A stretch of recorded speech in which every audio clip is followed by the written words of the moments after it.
Boringdanga high school এটা solve করছি। ভিডিওটা প্রথম থেকে শেষ পর্যন্ত দেখো, অবশ্যই ভিডিও থেকে উপকৃত হবে। চলে এসো একটি অজৈব গ্রিনহাউস গ্যাস, আমরা বলবো অজৈব গ্রিনহাউস গ্যাস, সেটা হলো কার্বন ডাইঅক্সাইড।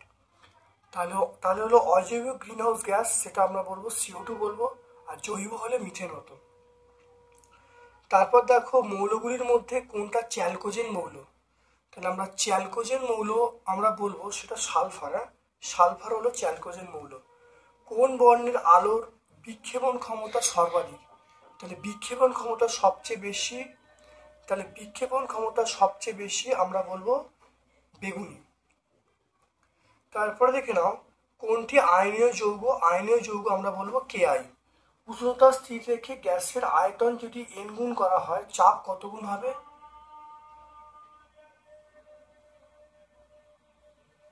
তাহলে উষ্ণতা স্থির রেখে আয়তন n গুণ করলে চাপটা হবে 1/n গুণ, আমরা বলবো 1/n গুণ। সবচেয়ে কম তড়িৎ ঋণাত্মক মৌল, সবচেয়ে কম তড়িৎ ঋণাত্মক মৌল আমরা সিজিয়াম বলবো CS। আলোর কোন ধর্মের জন্য আকাশকে নীল দেখায়, তাহলে আকাশকে নীল দেখায় আলোর বিক্ষেপণের জন্য, আমরা বলবো বিক্ষেপণ। আমরা মনে রাখবে আকাশকে নীল দেখায়, এটা মনে রাখবে আকাশকে নীল দেখার কারণ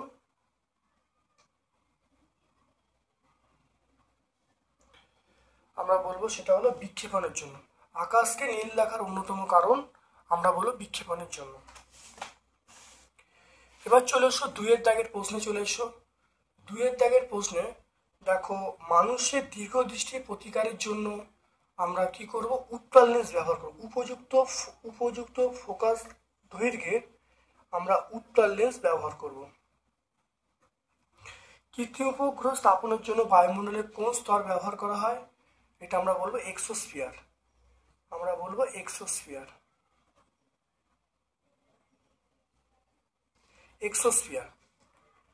তারপর দেখো বায়োগ্যাসের মূল উপাদান আমরা মিথেন বলবো CH4। চার্লসের সূত্র অনুসারে 1/273 এটাকে বলা হয় আয়তন গুণাঙ্ক বা চাপ গুণাঙ্ক, তাহলে এটা আয়তন গুণাঙ্ক বলতে পারি বা আমরা চাপ গুণাঙ্ক বলতে পারি।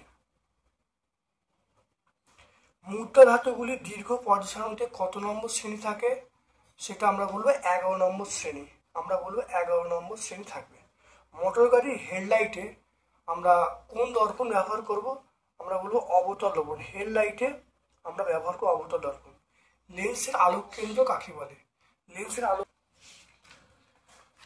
দেখো আলোক কেন্দ্র অর্থাৎ লেন্সের একটি তলে আলোকরশ্মি আপাতিত হয়ে প্রতিসরণের পর বিপরীত তল থেকে আপাতিত আলোকরশ্মি সমান্তরালে নির্গত হলে প্রধান অক্ষে যে বিন্দুতে ছেদ করে তাকে আমরা আলোক কেন্দ্র বলবো।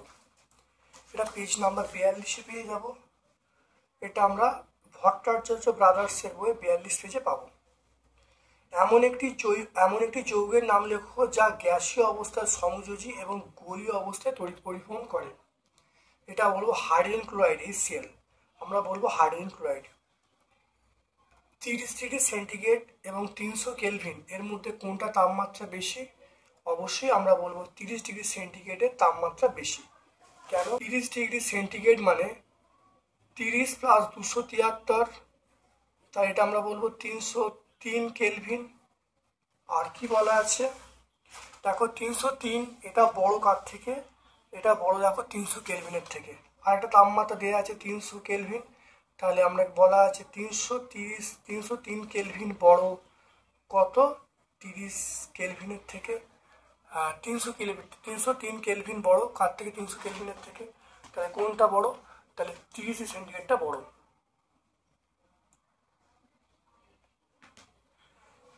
তারপরে চলে এসো গ্রিনহাউস এফেক্টের কারণ লিখতে বলছি।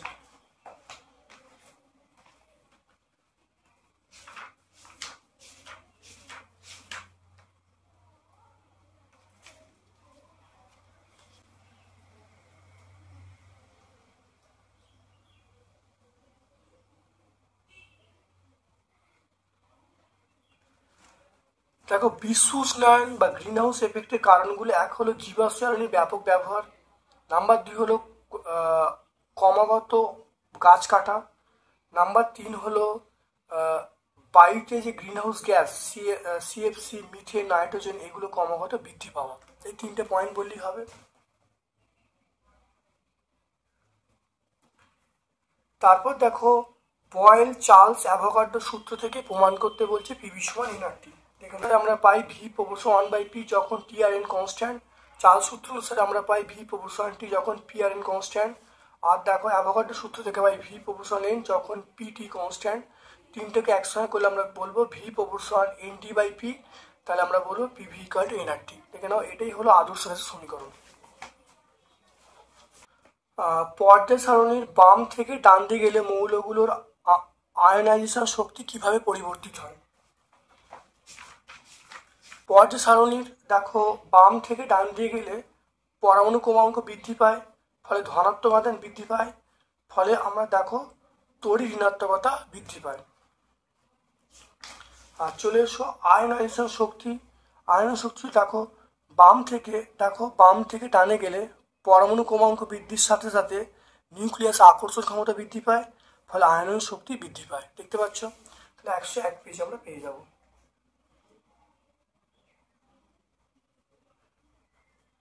তারপর দেখো, আয়নীয় যৌগের ক্ষেত্রে আণবিক ওজন কথাটির চেয়ে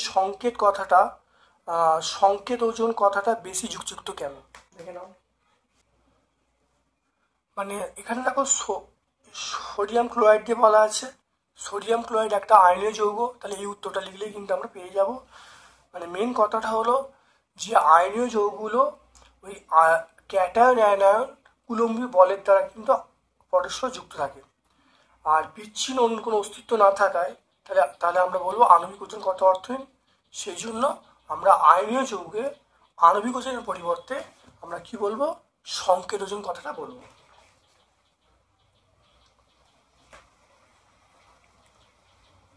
তারপর দেখো, HCl এবং NH3 লুইস ডট দেখাতে বলছে। এখানে HCl দেখে নাও ভালো করে, HCl এটা হলো HCl এর লুইস ডট। তারপর চলে আসো NH3, দেখো NH3 দেখে নাও, এটা হলো লুইস ডট। তাহলে পেজ নাম্বার 108 আমরা পেয়ে যাব, পেজ নাম্বার 108 পেয়ে যাব।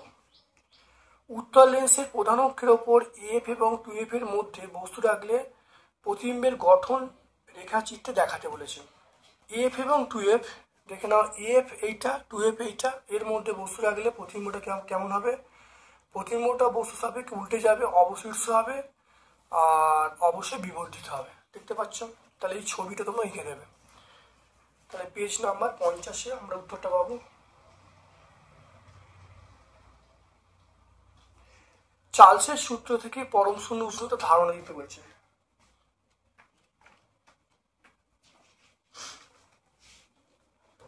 এখানে চার্লসের সূত্র দেখো, ভিটি সমান V0 1 প্লাস টি বাই 273, টি এর জায়গায় মাইনাস 273 বসালে তাহলে ভিটি সমান 0 হয়ে যাচ্ছে। তাহলে গ্যাসের আয়তন 0 হয়ে গেল, তাহলে গ্যাসের আয়তন 0 মানে চাপও 0 হয়ে গেল, অর্থাৎ স্থির চাপে মাইনাস 273 তাপমাত্রা গ্যাসের আয়তন 0 হয়। এই তাপমাত্রাকে আমরা বলবো পরম শূন্য তাপমাত্রা বলবো। পেজ নাম্বার 13 আমরা পেয়ে যাব। তারপর দেখো, জলের প্রতিসরাঙ্ক 1.33 বলতে কি বোঝো। আমরা বলবো জলের প্রতিসরাঙ্ক 1.33 বলতে বোঝায় অর্থাৎ আলোকরশ্মি বায়ু থেকে কোনো আলোকরশ্মি জলে আসলে, অর্থাৎ বায়ু থেকে আলোকরশ্মি জলে প্রতিফলিত হলে, তাহলে আমরা বলবো যে আপাতন কোণের সাইন এবং প্রতিসরণ কোণের সাইন অনুপাত এর মান থাকে 1.33। তাহলে আমরা এই দ্বিতীয় সূত্রটাই আমরা বলবো, অর্থাৎ নির্দিষ্ট মাধ্যম এবং নির্দিষ্ট আলোকরশ্মির প্রতিসরণের ক্ষেত্রে আপাতন কোণের সাইন প্রতিসরণ কোণের সাইন অনুপাত ধ্রুবক হয়। তাহলে আমরা এখানেই বলবো আলোকরশ্মি বায়ু থেকে জলে প্রবেশ করলে আপাতন কোণের সাইন এবং প্রতিসরণ কোণের সাইন অনুপাত 1.33। তাহলে পেজ নাম্বার 43 আমরা পেয়ে যাব। তাহলে এটা পেজ নাম্বার 43। আলো কোন ধরনের তরঙ্গ? আলো আমরা বলবো তির্যক তরঙ্গ বলতে পারি, তির্যক তরঙ্গ বা তড়িৎচুম্বকীয় তরঙ্গ এটাও হবে। তির্যক তরঙ্গ বলতে পারি বা তড়িৎচুম্বক তরঙ্গ বলতে পারি। এরপর দেখো লাস্ট বিভাগ অর্থাৎ 4 দাগের প্রশ্ন চলে এসো, কোন কারণে বাস্তব গ্যাসগুলি আদর্শ গ্যাস থেকে বিচ্যুত হয় আর গ্যাসের অণুগুলোর গতির একটি বৈশিষ্ট্য লিখতে বলছে। 1 আর 2, 1 নম্বর আমরা ধরে নিচ্ছি গ্যাসের অণুগুলো বিন্দু ভর, তাহলে আয়তনটা পাত্রের তুলনায় নগণ্য এইটা। নাম্বার 2 হলো আমরা ধরে নিয়েছিলাম গ্যাসের অণুগুলোর মধ্যে আকর্ষণ বিকর্ষণ বল নেই, কিন্তু অবশ্যই কাজ করছে, ফলে একটা চাপ প্রয়োগ করছে। এই দুটো পয়েন্ট আমরা বলবো। তাহলে পেজ নাম্বার 19, তাহলে এটা আমরা বলবো পেজ নাম্বার 19। আর চলে এসো তারপরে কোনো গ্যাসের অণুগুলোর গতির জন্য কোনো বৈশিষ্ট্য অর্থাৎ কোনো গ্যাসের মধ্যে অণুগুলোর গতির একটি বৈশিষ্ট্য উল্লেখ করতে বলছে। গতির বৈশিষ্ট্য আমরা কি বলবো? আমরা ব্যাপন বলবো। আমরা বলবো ব্যাপন।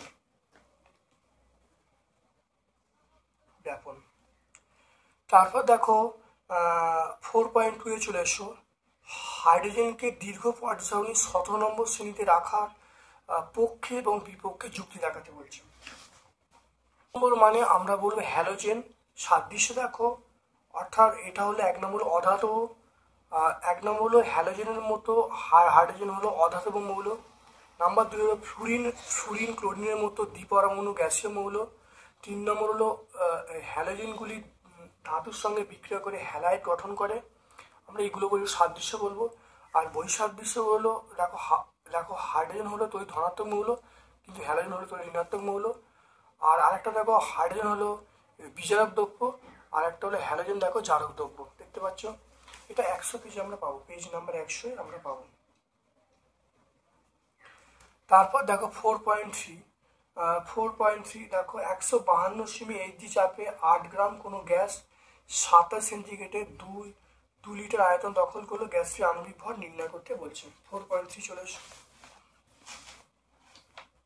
ডব্লুর মান 8 গ্রাম। তারপর দেখো পি মানে আমরা বলবো 152 সেমি এইচজি।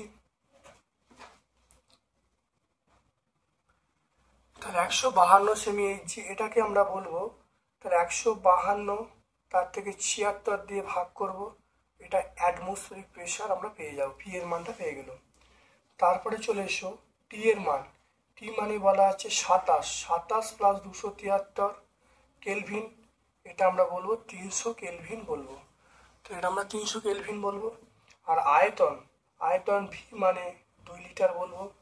তাহলে এম এর মান আমাদের চাইছে, আর এখানে আর এর মান দেখো 0.082, এটা আমরা বলবো ATM litre mole inverse kelvin inverse. এই মানটা আমরা মনে রাখবো।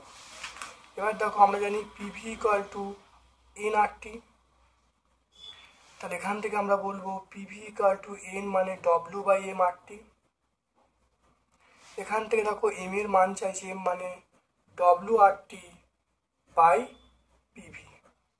ডব্লিউর মান 8, আর এর মান 0.082, টি এর মান আমরা বলবো কত? টি এর মান আমরা 300 বলবো। আর এখানে দেখে না পি এর মান 152 বাই 76 বলবো, আর ভি এর মান আমরা 2 বলবো। তাহলে এখান থেকে আমরা এম এর মান দেখো পাচ্ছি 8, 0.082 ইন্টু 300, এটা 76টা উপরে উঠে গেল, বাই 152 বাই 2।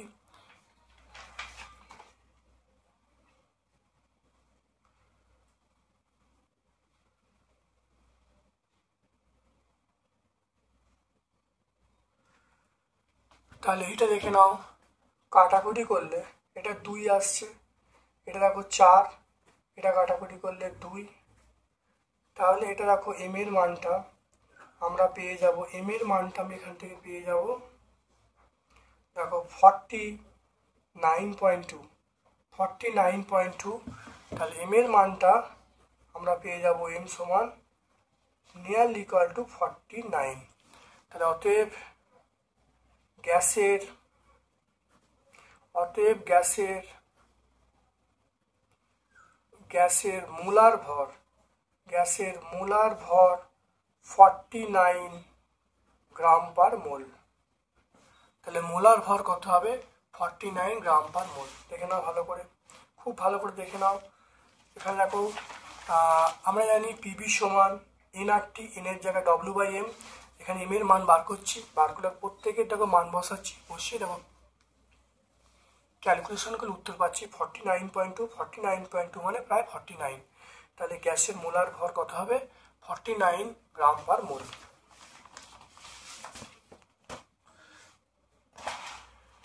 তারপরে দেখে নাও, দেখে নাও বিপদ সংকেত হিসাবে আমরা লাল বর্ণ কেন ব্যবহার করব না, বিপদ সংকেত হিসাবে আমরা লাল বর্ণ কেন ব্যবহার করব? মনে রাখবে লাল আলোর তরঙ্গ দৈর্ঘ্য বেশি, এর ফলে বিক্ষেপণ কম, ফলে বহুদূর থেকে দেখা যাবে। আমরা এই জায়গাটা পেয়ে যাব। তাহলে 58 পেজে আমরা পেয়ে যাব, পেজ নাম্বার 58। দৃশ্যমান আলোর তরঙ্গ দৈর্ঘ্যের পাল্লা কত? দেখে নাও 4000 অ্যাংস্ট্রম থেকে 8000 অ্যাংস্ট্রম।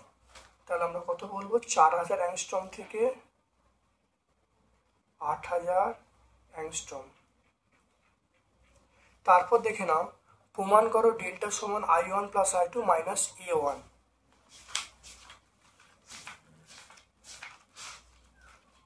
আমরা এই প্রমাণটাই করব, শুধু কোশ্চেন যেহেতু A1 দেওয়া আছে তাহলে আমরা প্রিজম কোণটা A এর জায়গায় আমরা A1 করব, বাকি কিন্তু একই প্রমাণটা সবটা হবে পেজ নাম্বার 45 আমরা পাবো, পেজ নাম্বার 45।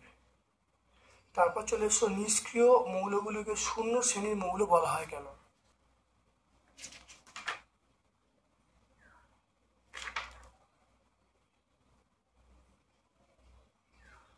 তাহলে দেখো মেন্ডলিভের মতে এই যে এই শূন্য শ্রেণী অর্থাৎ হিলিয়াম, নিয়ন, আর্গন, জেনন, রেডন, ক্রিপ্টন এগুলো কিন্তু শূন্য শ্রেণীতে অবস্থান করছে, কারণ এগুলোর কোনো রাসায়নিক বিক্রিয়া করার কোনো ক্ষমতা নেই, এগুলো সম্পূর্ণ নিষ্ক্রিয়, তাই এদেরকে শূন্য শ্রেণীতে রাখা হয়েছে। পেজ নাম্বার 97 আমরা পেয়ে যাব। একটি কৃত্রিম হ্যালোজেন মৌলের নাম কি? একটি কৃত্রিম হ্যালোজেন মৌল আমরা বলবো অ্যাস্টাটিন। এটি মানে অ্যাস্টাটিন। তাহলে 3 নম্বর স্কুলটা সম্পূর্ণ ব্যাখ্যা করলাম। ভিডিওটা প্রথম থেকে শেষ পর্যন্ত দেখো, অবশ্যই ভিডিও থেকে উপকৃত হবে। আমার পক্ষ থেকে সকলকে ধন্যবাদ এবং শুভকামনা জানাচ্ছি।